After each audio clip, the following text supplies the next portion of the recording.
Hey there fellow video creators, welcome back to our channel.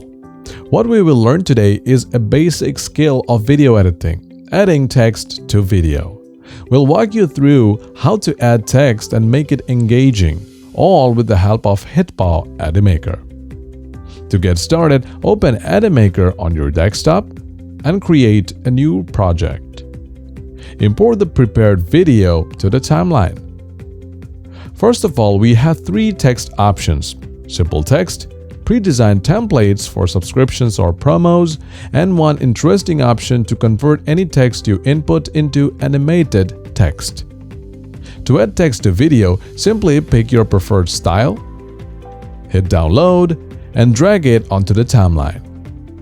Over the right panel, change ABC to the words you want.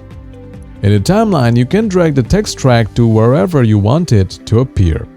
Adjust its duration by sliding the timeline markers. You can also adjust its place in the player section.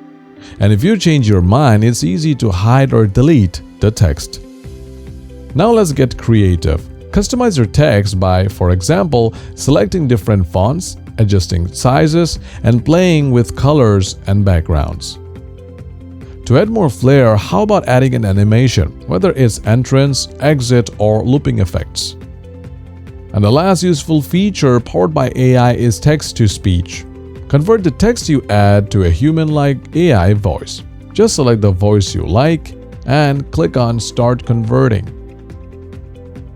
Beautiful evening. There you have it. We have introduced how to add text to video in every detail. What other video editing tips you want to know? Drop your comment below and see ya!